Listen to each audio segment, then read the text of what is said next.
Well,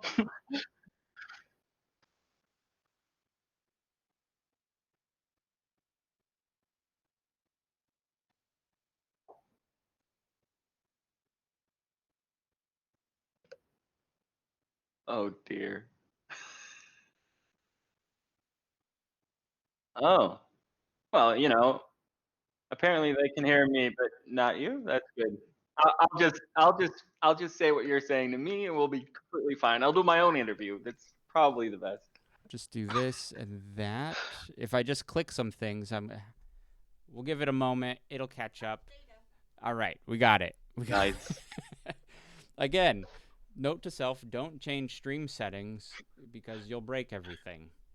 That's what I've learned. Um, Again, what I was saying before I was discovered that I was mute is Tim, you've done a lot of really great stuff, amazing artwork, tons of magic items and things. Before we dive into the real questions, tell the folks what is it you do exactly? Um, I get lost in making things for my own games and then post it online is basically the rundown of what happened in the past, and then I continue doing that. So I've made a lot of magic items, and I illustrate them, and I write them, and I make sure they're sort of balanced. Opinions might differ on that. Right. I mean, you can only go so far with Yeah, magic item balance without extensive playtesting, I guess. yeah, And definitely. I question that Wizard of the Coast actually has balanced items. I don't think Oh, they do. Um, that is, it's really great that you just get lost in it and you just let yourself chase your magic items. I want to know though, how did you get started in tabletop role playing, and when did you start dungeon mastering? ah, good question. I got started, wow, I think 4 years ago now. And I've always been sort of interested in Dungeons and Dragons, and it sort of been in my peripheral vision since I was young. I mean, I think I've seen the D&D cartoon, that really old school Yeah. thing. And just in popular media, I mean the community episode with Dungeons and Dragons, for example, stuff like that. It always been there somewhere, and I was Mm-hmm. always like, oh, that's really interesting, and I'm not sure how to get into it, but I wanna. And then I got a job in Amsterdam, and one of my coworkers um, was watching a stream while we were working. Was like a digital art job, and she was drawing and watching the stream at the same time. I was like, "Hey, what are you watching?" And she's like, "Yeah, this is Critical Role. It's a live stream of people playing D&D." And I was like, that's very interesting. Let's watch that." And she sort of got me into that, and then she explained the rules, and she had a starter set I could borrow for a couple of weeks and sort of flip through. Well, and that went from bad to worse, where I found a couple of people who wanted to play, and then within no time, I think I used to play in a game with a couple of people from my hometown who all met through uh, Reddit, I believe. Mm-hmm. It was like a Reddit find players in the Netherlands, because that's where I am. Um, and that group sort of fell apart because of moving and people not being able to come anymore. Mm-hmm. And I was like, you know what? I'm gonna set up my own group because I think I can do this better as a game master. All right. and I really want to make that story happen and build a world. That sounds really exciting. Mm-hmm. Not knowing at the time that, because I was playing in a homebrew world before that, not knowing how much work there goes into making such a thing and how extensive that can be. And you might say that that sort of obsession with building that world is what ended up being my Instagram now. Mm-hmm. Um, and as a designer slash illustrator slash whatever you want to call it, I felt the need to illustrate a lot of things for my players because there's a lot of different styles you can DM in, and I like making things visual Mm-hmm. uh, as well as telling them. So that that's my tool. Uh, and I felt like Okay. sharing that, and Yeah. yeah. So that's sort of the story that happened. Yeah, that's very common, I think, for players to see a difference of DM style and be like, you know what, I think I can do that. And I always say that's a great thing to do because, like, my whole channel is all about getting people to play the game and run their own game. So I think that's really neat that you then took that leap into creating your own homebrew world, which yeah, that's not an easy task. It's easy enough, but it's a lot of work, right? Yeah. What? Tell me a little about your homebrew world. What is it like? It it's such a plethora of things. It's very traditional in a sense where I'm not going into extremes with a lot of things. It's Mm-hmm. just a couple of continents, a couple of countries, a couple of cities scattered across the world. But I always try to give a little bit of flavor to each and every one of those things. So Mm-hmm. I try to base things off loosely a certain culture in the world, or that has been a culture in the world. And I think right now the main focus of my current campaign has been in a country that could be sort of um, thought of as a medieval Germany kind of thing, but also completely different, where I'm introducing a lot of random shit that's just fantasy. So, Uh-huh. so that my world is still growing is also the thing. So yeah. Also, my players are watching, and I don't want to give things Oh, away. okay. Like, yeah, no, it's based on that. Okay. All right. We could Yeah. not give away any spoilers if any of your players are watching. I can totally relate to that sentiment. We were talking a little bit beforehand about creating content and art and how far you've come. You said you created something like 200 and I want to say 40, 200. What was the exact count you said? Magic items? I think if my Instagram, I think there's a couple of more that never made it to Instagram. I Mm-hmm. think it's around 240 now, 200. 236, 240, something along those lines. And how long have you been posting? Uh, it was October 2018, so 1.5 years. 1.5 years, 240 some magic items posted to Instagram.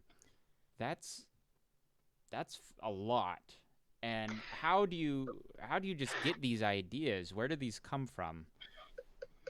Yeah, I've gotten this question a lot from people. Like, where do you grab inspiration? And it's just anywhere and everywhere, really, because there's a lot of like D&D stuff and D&D media, but I also just any series on Netflix or movie or just real life items that you could just fantasy up a bit Mm-hmm. um, can work. And it's really just combining all those sorts of elements and making something out of that. So it's I don't get inspiration from one place to say that that's where I grab everything, but uh, I don't know. It's a good thing to sort of get inspired by all these different things and then keep them in your back pocket and pull them Yeah. out and combine So them. you I just don't kind know. of Does pull that make sense? from all aspects and all different parts of your Yeah. daily life, and then you put that into a magic item, and then you go and you draw that magic item, and you put it on Instagram where other people can use it, which I appreciate. I like finding strange, unique magic items. The Dungeon Master Guide and the books only have so many, but then I think you've now doubled that. I feel like so Yeah. it's Give or take. Yeah. it's a nice content to have, when you're doing your homebrew game and you can give someone an item that they've never seen before. It's a fun experience. Um, and you've been running games now for a couple years, right? I'm gonna give you Yeah. say. I think my main group Mm-hmm. I've been running for 2.5, Two 3 years ish, That's which pretty is good. one campaign, which is really really good. That is really good. Consists mainly of first time players. I'm really proud of that they they keep coming to my table, which is a compliment in itself Which always. means you're doing something right. Or they just don't know better, you know. I'm gonna use the "you're doing something right" path. Yeah. um, what is it? Let's see. I have so many questions about that because that's something a lot of new dungeon masters struggle with is getting players invested in the game. So let's start with this. What is your first trick to get your players invested in a session of Mm. D&D? Ooh, just one session. Yeah. Like the first Mm, time they sit down, how do you draw them into your world? Ooh, I don't know how I approach it the first time because this is the first time I set up a group versus how I would do it now might be different. Mm-hmm. Um, but the trick is to, well, there is no trick. There is the session zero, which is Uh-huh. what do you expect from this game? What do you want to do? What kind of character do you want to play? And does that fit in the whole group and the campaign I had planned? Mm-hmm. Because if not, we might want to just shift things around a bit. And are you okay with that or not? Mm-hmm. Um, which is what I did with this group, and they were all like, "Yeah, we don't know what this game is. Surprises. We'll throw things our way, and we'll be fine, and we'll have fun." Um, which was very cool and Mm-hmm. open-minded. And then once that is done, once you got that session zero going, oh, I see one of my players in the chat. Yeah. Anyway, once you got that session zero going and you know what everyone wants, it's my go-to is making sure that the party as characters have a common goal. Um, Mm-hmm. and in my current campaign, I did that they all wrote their backstories and they all had their things. And I said, you'll wake up in a dark cave, which is sort of like a standard thing, but they all were kidnapped and they slowly started figuring out who kidnapped them. And I think it took them, I want to say, about a year and a half before they fully gotten to that point where they figured out what happened in the first session, Uh-huh. which was totally deliberate on my end, and I really went slow on the reveal on that. But Mm-hmm. yeah, that was fun. But giving them a common goal is a main thing for me to make sure that everyone is invested in the story. And then to hook individual players in, I try to work in as much of the backstory into my campaign as possible. And Mm-hmm. I am running a Waterdeep campaign on the side, but I I think it's harder to sort of incorporate backstories into an existing pre-written campaign than when you're just creating everything out of thin air. Mm-hmm. But I made sure that there's a couple of things in the backstories, and I'm hoping and I think that they know and they're figuring out that some of these things might play a major role in the whole grand scheme of things. All right. Um, I won't make you go into spoilers if any people are no, listening. no, that's fine. But I do want to focus on something you said. You had an interesting thought that is often forgotten. The more people play and the more you run games, a lot of dungeon masters want to get to like the really complicated storylines. But you were talking about your first, and you just had them. They woke up in a cave. They were kidnapped by somebody. I think that's a really interesting. It's not a tavern where they're just given an adventure, but that's a real simple and interesting way to just get all the players on the same page immediately. So I want to commend you for that and mentioning that because it's something a lot of dungeon masters will also like overlook. They won't think of something that clever, in my opinion. Um, and then you got a year's worth of campaign and story out of it as they were trying to find out what happened.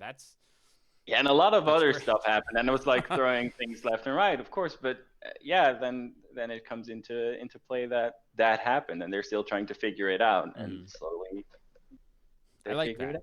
And Fun. Yeah. I think that that is a good piece of advice for new DMs that you don't have to get too complicated early on. You can stay simple. Keep something simple as long as it brings the party together in some way is a great idea.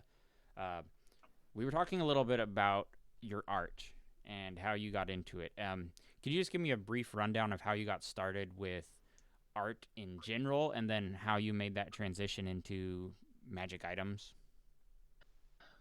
Ooh, so art in general, I think Yeah. I've been drawing since I was, I want to say 6, 7 maybe, and of course not at a good level, but I've been always interested in that kind of thing. And then after I finished high school, I uh, I went to college or university. I don't know. It's sort of different here in terms of Here what they're is what. basically the same thing.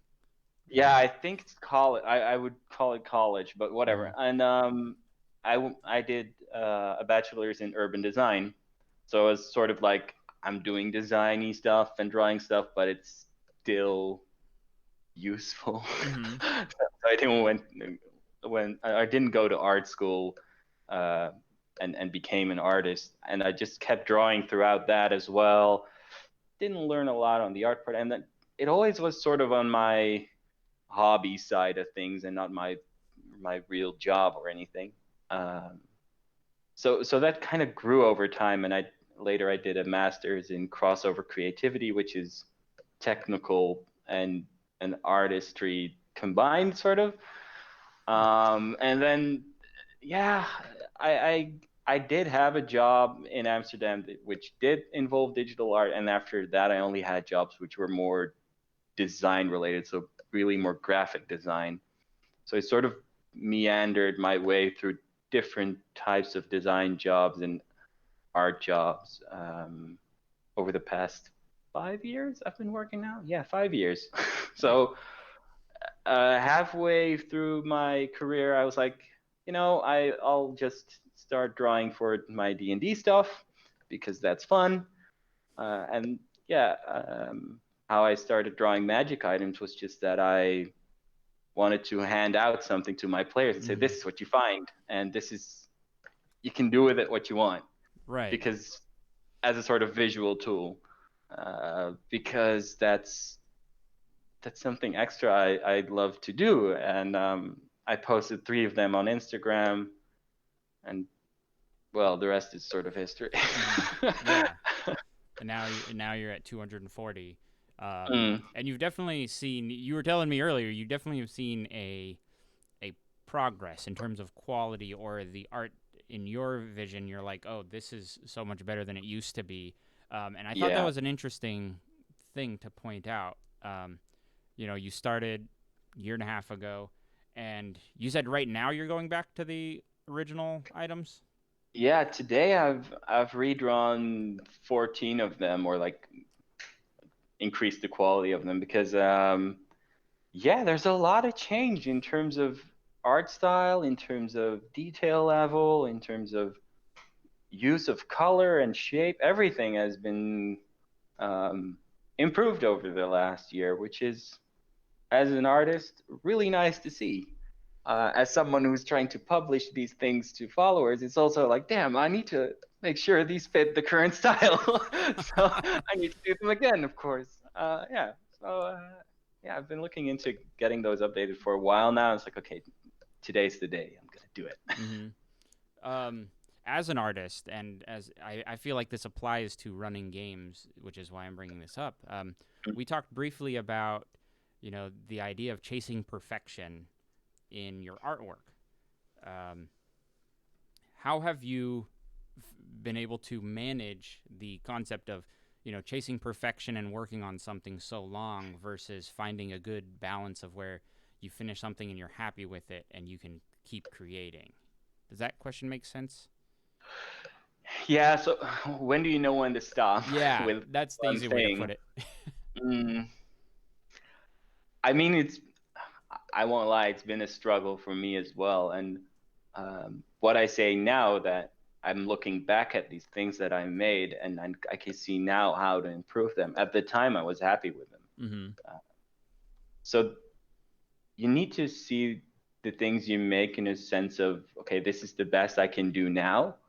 Um, and you can spend another 10 hours on a drawing, sure, but will it improve that? Or it's sort of a balance in, are you learning something from what you're doing, or are you just dissatisfied with what you're doing and trying Mm-hmm. to reach something that you can't yet? Or it's a weird balance, and I agree, it's hard to know when to stop, Mm-hmm.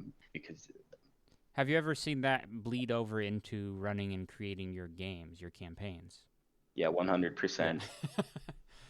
um, I mean, I've been making my own games so complicated for me, that, and for my players as well, that sometimes I need to ask them, okay, so what's your guys' goal for the next mhm. session? Because there's so many things going on. I give you so much freedom, and I'm giving you so many plot lines you could chase, and you know, there's decisions to make here.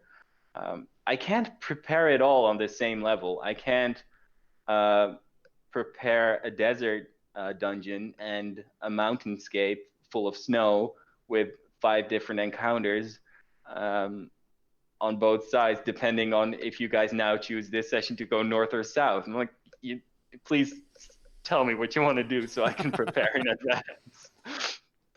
Which is, some may call it a bit cheating and like calling ahead, but still, you're all in the same group, so communicate about it. And I just want to make sure that they're having a good time. So I try to make sure that I know sort of in a wide sense what they're going to do, because else I'll probably have a problem with the level I'm trying to deliver things. And that's the same with the artwork. You need to at one point say, this is what it is, let it go, and post it, get rid of it, And move on. And move on. Yeah. And yeah, it's if I was a person that already could do like perfect games or perfect art, then what's the fun in that? I mean, Yeah. I'm also not learning anything, and that's also half the fun. Yeah. That's a really good way to put it. That's a very clear, I don't think there is a dungeon master out there who is perfect. Even, the greats, the Matts of the game, Colville and Mercer and all those guys, they will tell you they're not perfect themselves. So, but that is a great way to look at it, and really something great to remember too, I think. I now have to remind myself of that. It's like I can't make a perfect game all the time.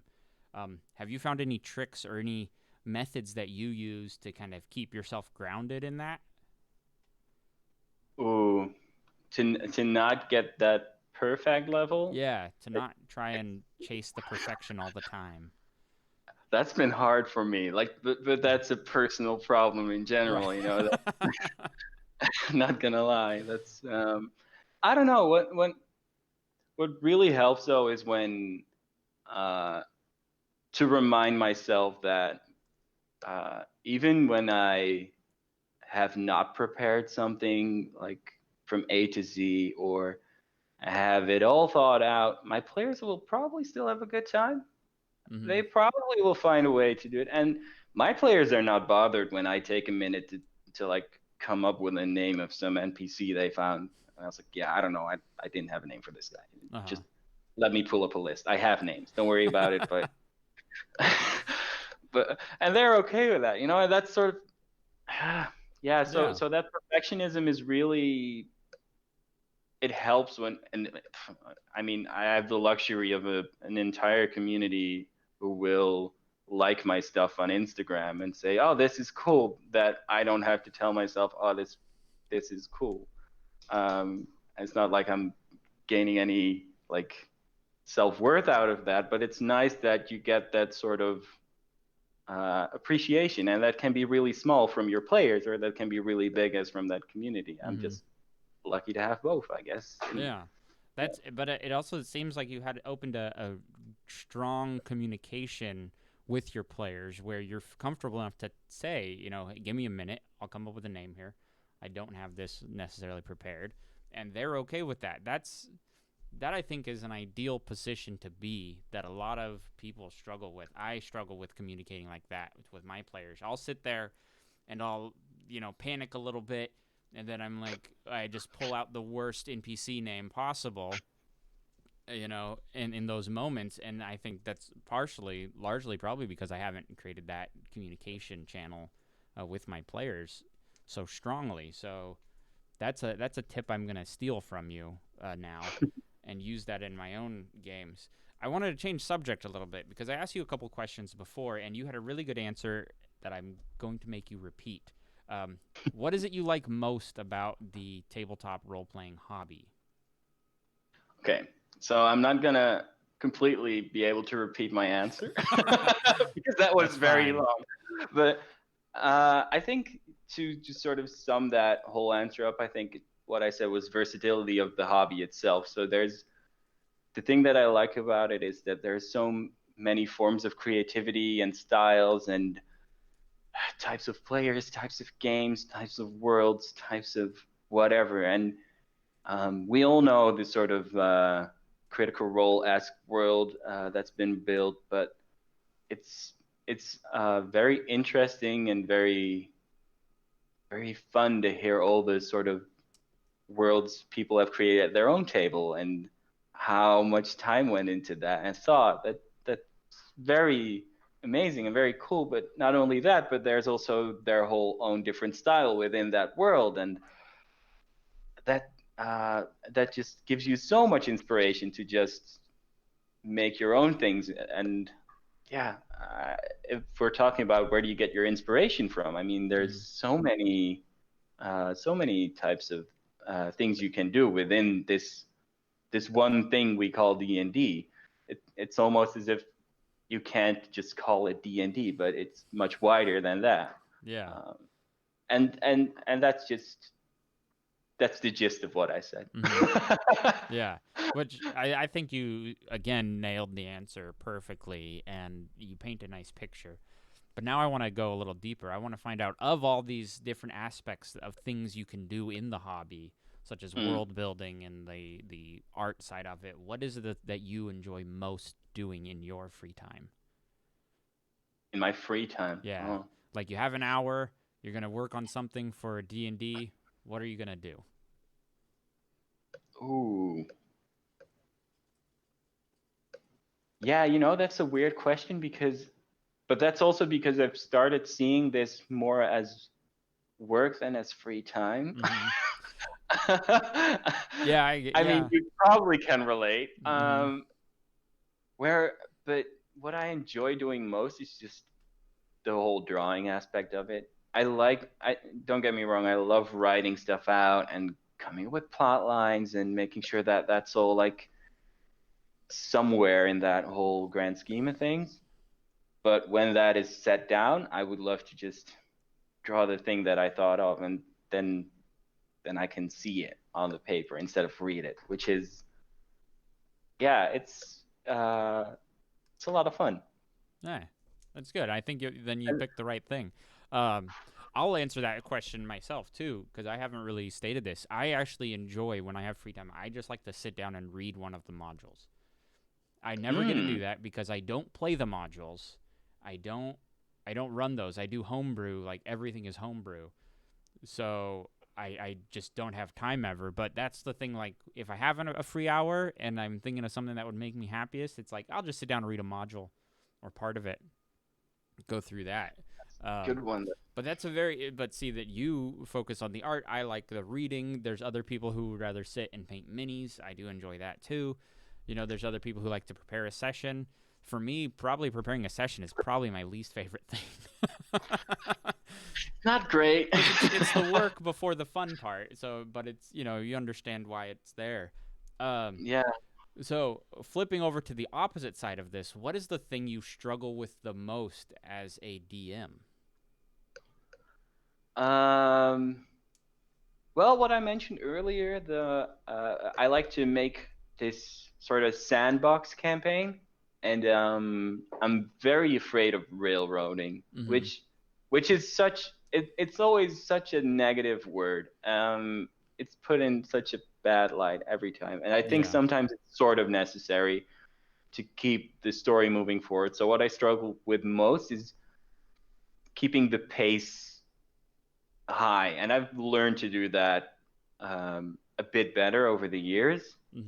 But I've always been like, oh, I can't give them too much information because they'll figure it out like this. Because I play with people, and dare I say, they are fairly intelligent, all of them. So, I'll just give them 2 hints, and someone at the table is gonna connect those dots and say, So I'm very like spacing out those hints over different sessions, and then hoping they sort of move it to the background and remember it later on. And then when they go through their notes, when I give them 2 hints in one session, they go, oh, but wait, this also is that, and this is also connected to that, and then it all falls together in place, which is a very great moment. But it's also like you need to sort of do that faster sometimes and just get the story moving. So my fear of railroading is my biggest my biggest flaw. Interesting. That's and you've already come up with a great way to kind of work through that and overcome it. Um, what's one tip you would give to new dungeon masters who have that similar fear? What would you suggest they do? Ooh, that's a good one. Because I'm also afraid of railroading, and for me, that's kind of turned into making my story a lot looser than I originally planned, and hoping that my players just kind of pick up the clues that I'm dropping somewhere. Um, Yeah. but a new dungeon master, that's a real struggle, I know, to not railroad their players. What would you suggest? I don't know how this works in campaign books, but if you're Mm-hmm. making your own story, then instead of writing out what I now do, instead of writing out a whole storyline or a dungeon or stuff like that, I try to give my NPCs, and mainly like the big bad guys, give them a motivation and give them a timeline of where they are and why they are somewhere, and what they are doing. And that can be flexible. They can be in multiple places at a Mm-hmm. certain point. That's fine. But that offers up like the possibility of sort of tree-like structure where they can go anywhere, but they'll still hit that plot point, and they'll Mm-hmm. still probably get back to somewhere. So instead of like filling in every detail of the story where everything happens, I try to more focus um, on what I have influence over, which is the NPCs and what they do. I can't influence anything they're doing. I can only influence the people in the world I created. So Mm-hmm. and I feel like railroading, what is meant with railroading is that the game master decides what the players will do. Yeah. So you need to focus on what the NPCs do and how they react to the players. So make sure they have a motivation and they have a reaction to the players and the world reacts to them. And if you've got it written down, like what their sort of goal is and what their disposition is to certain things in the world, it's much easier to um, do things on the fly. Because what I tried at the start of me DMing was like, okay, they're gonna do this, and then my NPC is gonna react to that like this, and they would completely fly off the handle and do something completely different. I was like, Mm-hmm. okay, I don't know how to respond to this. So instead of writing out responses, write out just a base character, like a base personality, and then you can more easily, freeform your way through it, Mm-hmm. if that makes sense. Yeah. That's my go-to. That was a long tip on how to avoid railroading. That but there was a lot of good ideas in there, or the overall idea I thought was really good, and something I've made a video on my channel too is the idea of big picture. Look at, and you said it, I think, the best actually in your explanation. You said you focus on the things that you actually have control over, which is the NPCs and what they're doing and their attitudes, and then you react to the players. That, I think, nailed it on the head of how to keep from railroading things. Um, Even though sometimes that might slow down your story, your story. Mm-hmm. But then again, we all know it's not our story. Our As game masters, it's the table's story. Um, so I have one more question, and you've given me so many really great tips already for new dungeon masters but I'm going to have to ask you for one more. I want to know your number one tip for new dungeon masters. The one thing they all need to know. Yeah, you prepared me for this I question, did. and I think we touched on it slightly somewhere here. And for me, it will always be communication first. So communicate with your players even outside your game would be my number one tip. And that can be about the game, but it can also be about other stuff, about what's going on in their lives, about if they enjoyed the game, which is also fine, or what they're doing next Saturday when we're not playing game. It's I think often overlooked, where people are like, oh no, we're just playing the game, everything's in character, and we're doing this, and we're sometimes inclined to forget that there are other things at play. Mm-hmm. I've read stories and heard stories about tables being completely upset with one another, and there are reasons for people um, being assholes at the table, to put it really, really blunt. And sometimes it's best to just communicate, and you can work through most issues at a table by just being respectful and communicating, and just being open about your experience. So if you have players that are doing things that you do not like as a game master, just talk about how you feel about it. And Mm-hmm. if they don't understand, well, then maybe you need to communicate about an exit strategy, and that's also fine. But first, try to just communicate instead of just, we're going to keep rolling dice and pretend nothing happened, and I'm going to throw some extra hard monsters at them, and maybe they die, and that's my revenge. Like, oh, no, don't do that. That's a bad idea. That's, no. Communicate. Yeah, that's Yes, a good one. definitely.